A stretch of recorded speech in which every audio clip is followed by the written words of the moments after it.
Good afternoon, collectors. Thanks for joining us here. Episode 5, Trading Card Therapy. I'm your host, the Dr. Leighton Sheldon, owner of Just Collect and VintageBreaks.com. Today's show is sponsored by both, as well as my friends from Bleecker Trading and Otia Sports. Thanks for joining us.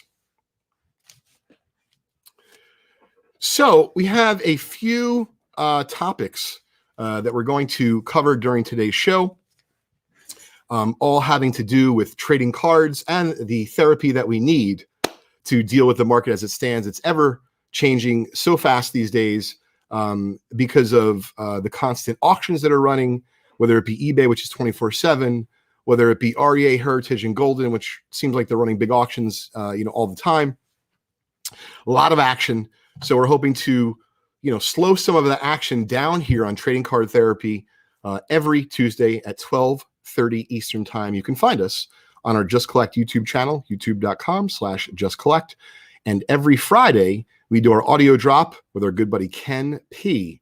from Vintage Breaks. You can find us wherever you listen to your favorite podcast on Apple, Google, Spotify, etc. So I was perusing Instagram like many of us do these days, whether it be professionally or personally. For me, I have a lot of cards that come up in my Instagram feed. And admittedly, especially in the modern stuff, it really, tickles my fancy. I really like some of the Kobe, the LeBron, the Michael, the MJ, for those of you who don't know what I mean when I say Michael. The MJ, game used, whether it be autographed patch cards or limited edition signed cards, things of that nature that came out of whether it be Exquisite or Upper Deck or SPX, SP Authentic, brands of that nature. Some of that stuff visually is very appealing to the eye when it has 2, 3, and 4 colors, and it's also autographed. And of course, it's also numbered, adding to the allure. But we've talked about this recently on Trading Card Therapy, a topic called manufactured scarcity. And so I wanted to take that topic and interweave it with what some of these miniature, when I say miniature, the swatches, the actual piece of jersey that's on these cards. And in some cases, the cards are also signed, and sometimes they're not. But it does seem, undoubtedly, when they're the big names, like LeBron James, like Kobe Bryant, like Michael Jordan, they go for big, big dollars, whether it be on eBay or in some of those other auction houses I mentioned. The reason why I wanted to discuss this today is because as a collector, as a dealer, as an investor in this hobby, in this space that I love so much, personally, I see a lot more value in comparing what some of these upper echelon game used and or autographed jersey cards of some of the players I just mentioned are going for versus the entire full jersey, meaning NBA.com several times a year will auction off jerseys from their star players, including LeBron. MLB had stuff from this year's All-Star game. Ohtani was in it. I was thinking about bidding. I did not. I regret it. The point is, do yourself a favor. If you are, whether it be somewhat new to this particular niche of the hobby, meaning the game used and autographed jersey cards, whether it be, RPAs, meaning the rookie patch autographs of that particular player, or just simply a cool design card that also has a swatch of that player's jersey. Imagine, spending hundreds or thousands of dollars on that card and being able to get an equivalent whole entire jersey. Now, of course, it's not going to work every time comparing, let's say, what a LeBron James card, game used autographed card goes for versus the full jersey, because it depends on, in both cases, the jersey, what game it was from, how important it was, so on and so forth. Same thing with the card.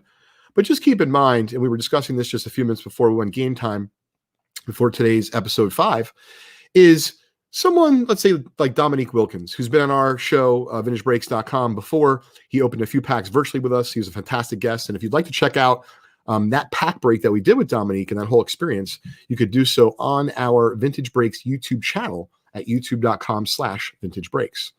So when you consider that a game used limited edition patch card of Dominique Wilkins, let's say numbered of 10 or numbered of 5, meaning low numbered, would sell for potentially a couple $100. And then when you think about, you can buy a nice replica Atlanta Hawks Dominique Wilkins jersey authenticated by PSA or JSA for either the same, similar, or cheaper money. To me, it's fairly obvious as a collector, even really as an investor. As a dealer, it's different because you buy what you can sell for a profit. But I personally would much rather have the entire jersey signed, and I realize it's not game used, but you're talking about in the case of whether it be LeBron, who's still playing, and yes, some of his jerseys do go for big money from NBA.com through their auction site, but some of them are going for 10, 20-ish $1,000, and in some cases those cards of LeBron are selling for more, and all you're getting is a swatch of that jersey along with a signature. And so it just seems that there's a lot of opportunity for folks to think, let's say, outside the box and not necessarily buy what the coolest, newest jersey card or insert is, and thinking about, macro, what's available in the marketplace for same or similar dollars, in that space, meaning that, the whole entire jersey, whether it be signed and or game used. So I'm going to switch gears for a minute and give a shout out to my buddy who contacted me last week about a vintage hockey set from the late 50s. He was considering buying in the range of about $20,000. I think the gentleman wanted 25. He asked if he should offer 22.5, but then we started saying, hey, maybe at 20,000, if you can get it for that, that'll be a fair, a fair purchase for you. He's a collector. And let's say an investor. He's not a dealer, does not do this full time, doesn't even really do this part time, doesn't sell too much. And so he was asking my opinion on it. He was a little bit concerned. It was a late 50s Parky set, Parky being Parkhurst, one of the manufacturers of Canadian hockey cards back in the 1950s and 1960s. Household name. So he was asking my opinion about this particular set because it did not have any marquee rookie Hall of Fame player in it. And although it had a few Hall of Famers, the value was more in the fact that it was super high grade and it was vintage. So when he was asking me about the price and if he should pull the trigger, I was asking him, well, why are you thinking about buying it? He said, well, because I think that it's a good deal. I said, all right, if you think it's a good deal, do you think it's a good deal because you're going to sell it today? Or do you think it's a good deal because you're going to buy it today and you're going to sell it at some unknown time in the future? And he said, I think it's a fair deal today, but I don't know when I'm going to sell it in the future. And I said, okay, so just follow my logic. If you want to, his name is Justin. Justin, if you want to buy this set, basically, what are you going to do with it? Well, I might upgrade it, i.e. meaning throw more money at it. But once again, he's not in love with it, just thinks it's a fair deal. And I said, truth be told, I would look at, and we use the number of $20,000. Would you rather have a $20,000 marquee card or two $10,000 marquee cards, meaning grail cards, type cards, super important cards? Or would you rather have this smallish 50 or 60 card Parkhurst set? And even though it might be worth the kind of money you're talking, Justin, it may not be that easy to sell because there's a very small market of folks who want, let's say, a high grade late 50s Parkhurst set and that are willing to pay a premium for it. But yet, if you came to me, Justin, and said, I have a really valuable super high-end Gordie Howe, or I have a Rocket Richard, Maurice Richard, early Parkhurst, and super high grade, that's going to be a lot easier for me to understand the value of, and then, of course, to likely market. And so you certainly don't have to buy like that, but I want to kind of take it back from 20,000 and imagine that you're the person who has $200 and not 20,000, because a lot more of us have $200 and 20,000. So you might not think that $200 is a lot of money. And depending on what you're trying to buy, meaning if you're trying to buy a $20,000 Parkhurst set, well, it's not.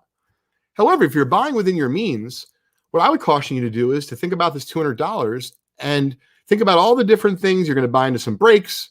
You're going to buy some $2 or $4 or $6 cards. And before you know it, you'll be half gone through your budget. And then if you're lucky, you'll have $100 left to buy, a pretty decent card. The point being is that if you can, buy better quality always. That's not a rule if you're a collector and don't care about the money. But if you're a collector who cares a lot about collecting and a little bit about the money, and you want to protect yourself long term, this is a lesson for you. This is what you should take from my conversation with Justin. That whether it be it's 20,000, whether it be it's $200, don't be afraid to ask the doctor, yours truly, or for that matter, really anyone who's in your immediate circle of collectors. Even if it's on a message board, don't be afraid to put something out on a Facebook post, like, for example, in our Vintage Breaks Buy Sell Trade group. It's not just for buying. It's not just for selling. It's not even just for trading. Oftentimes people put out there a card and say, what do they think it's going to grade? You want to help people in the community. And that's the value that I'm trying to bring here through every episode of Trading Card Therapy. And so I thought this lesson was prudent to share with you today because I think it really hit home for Justin. I don't believe he purchased that set. And the main reason is because he wants to see, hey, what else might be out there in the hockey realm that is going to be a similar purchase in terms of dollars, but might be a little bit better off and a little bit more easily sold in the future if and when you decide to do that. So that's my take on, when you're kind of moving up budgets, like I said, $200 versus $20,000, how to best manage it. There is no right or wrong, but if you're trying to end up with something substantial, you're better off trying to, quote unquote, color up and buy the best possible card or cards or items that you can afford, within that budget. One of the other topics that I wanted to cover today is there's been a lot of news in the hobby in regards to Prism Gold, Select Gold. And so typically Prism Gold and Select Gold have numbered editions of 10. And what's quite interesting about these cards is that they're not generally signed, meaning if they're like a Tom Brady, 6th year or 15th year, they're not signed. They're just numbered. And although they might be visually appealing, stunning to some, certainly what's more crazy is the big dollars they're bringing. And so we were talking about here at Just Collecting Vintage Breaks a little bit over the last few days about some of the astronomical prices that these low numbered Prism Gold and Select Gold cards are bringing, whether it be at fixed price, whether it be at auction. And so for full disclosure, I do not own any of those in my collection or in my inventory. So let me start by saying that. Next, seeing some of the numbers, what they're realizing at private sale or at auction is insane to me. You're talking about, in some cases, 12th year Tom Brady selling for as much as you can buy a good Tom Brady for. And so keep in mind that when a card is numbered, i.e. manufactured scarcity, and there's only 10 of them, although you might really like that because you're a Tom Brady guy, or you think that's a great investment, then understand that no matter what, and I know you can make the argument either way, only 10 people can own them. But what if they're all rich? What if all the people who own those cards just brag to each other at these cocktail parties across the world, and none of us peasants, we'll call us ourselves average Joes, if you will, common people, can ever own those cards? The point being is, why would you spend this kind of money for a card? And we were joking, like, you know that all that is a machine at Panini or Upper Decker Tops that's just, right? It goes like 1 of 10, 2 of 10. And now you're telling me like that card's, tens of thousands of dollars?